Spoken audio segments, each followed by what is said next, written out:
Hey everybody, Jam Creates here. And it's so hard for me not to say doing another video.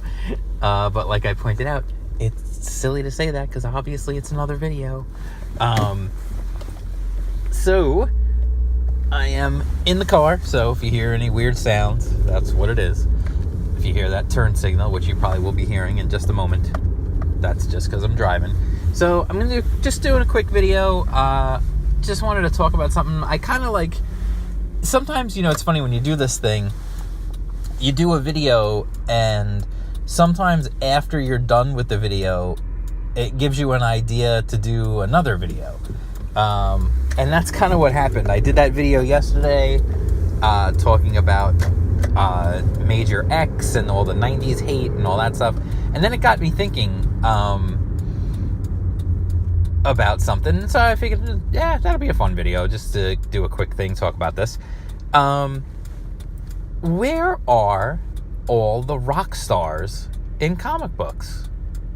Like, where have they all gone? It's funny, because everybody wants to hate on the 90s. Like I said, there's this just absurd amount of, at least in the comic book media, and from certain comic book, shall we say, circles of comic bookdom, there are all these people who hate the 90s. They hate everything about it.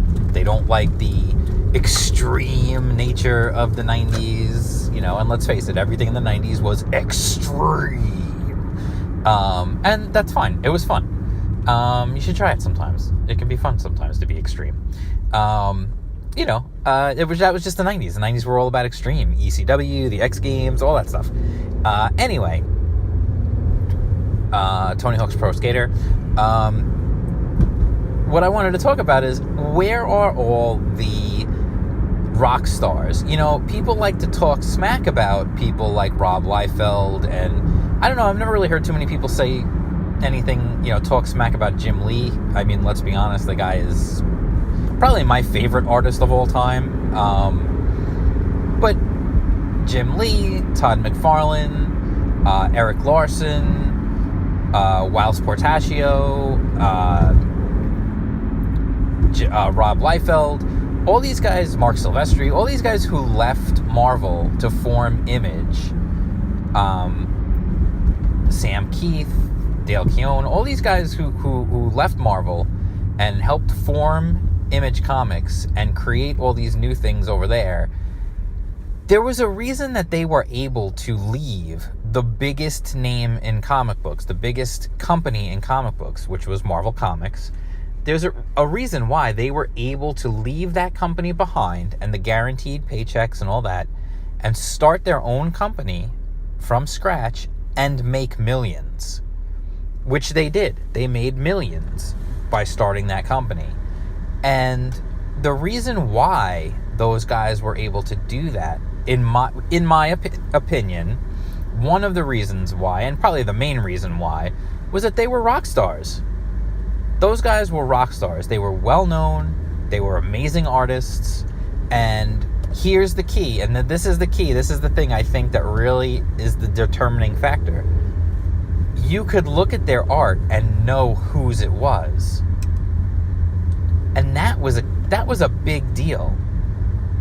Back then, like, you just don't see it now. Nowadays, it seems like everybody is either, I don't know if they're all just tracing over 3D models, or if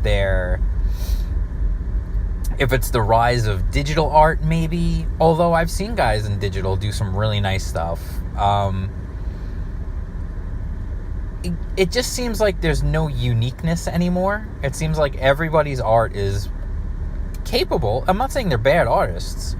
I'm not calling anyone a bad artist that you see working at Marvel or DC nowadays, because they're not. They're all highly capable artists, but a lot of what you see is advertising art, or it's just bland. There's no character to it. And some of that, I think, comes from digital. I think digital can be very, especially if you don't already have a style. I mean, Todd McFarlane draws digitally now, but Todd McFarlane has his style. He already had developed his style, and so he still draws in his style. He just does it digitally. So what I see a lot of the time is so much of the stuff, it just looks homogenous, looks boring, it looks the same. You don't see, like, when Todd McFarlane drew Spider-Man, the reason why it was such a revelation at the time was because people drew Spider-Man in some cool poses and stuff back in the day, but McFarlane pushed it to a level that was never seen before. You know, he'd put his legs up over his head underneath his legs, his arms underneath his legs, and his hands going in two different directions, and, you know, and it was crazy looking. But here was the key: it looked cool. It looked freaking cool, and you knew that it was Todd McFarlane's art when you saw it. And that was a key, I think. That was a huge deal. You know, you knew it when you saw it, and it was cool.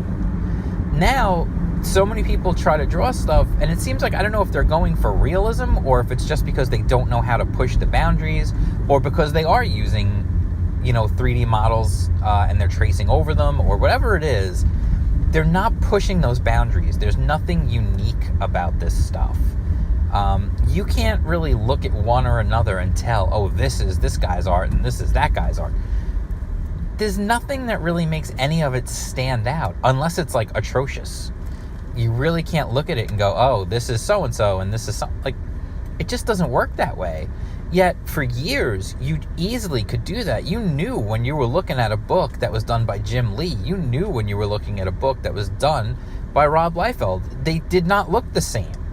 They might be drawing the same characters, but those characters looked different depending on who was drawing them. And you still knew it was the character. It wasn't like, well, I don't know who this guy is that they're... No, you know who it is. Cyclops is Cyclops, regardless of who's drawing him. And you know it.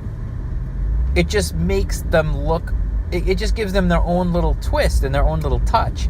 And guys used to do runs that lasted for years on books, and I think that was part of it too, was, you know, you knew this was the McFarlane Spider-Man book, and you knew it was going to look like what it was going to look like. It was going to look like McFarlane's art for the whole run. And then when it was over, okay, we moved on to something else. And that's the thing. Like, I feel like people don't have runs anymore. That's another thing. And I don't know if that's done intentionally so that no one will build up that fan base again, because Marvel was definitely seriously hurt by the Image exodus. They really were, and they were worried about it happening again.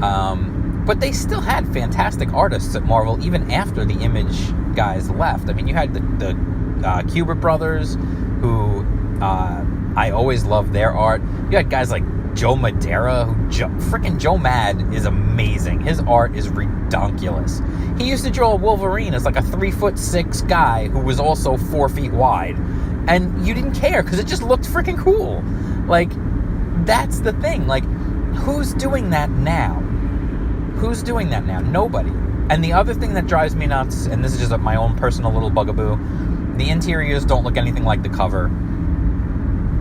That drives me nuts. You used to have the same artists doing the covers that were doing the interiors. So you had a McFarlane Spider-Man on the cover, and you had a McFarlane Spider-Man on the inside. So you had a consistency of art there, too. And that was a big deal for me. But now you don't have any of that. Like, who's pushing the boundary? Who's pushing the envelope? Who's trying new styles? Even if you look at it and you're like, whoa, I see what he's going for, I don't really love it. That's okay. That's all right. That's art. It doesn't have to be to everyone's, like, it doesn't have to be everyone's favorite, but it should be cool and it should be exciting. And those are the two big keys. And you just don't see that stuff anymore. And I wonder if that's where a lot of this 90s hate, like, it's all wrapped up in this, or if these are all symptoms of the same thing, of everyone's drawing this boring standard art. Like, it's almost like that whole thing you ever hear of cartoon characters being on model and off model.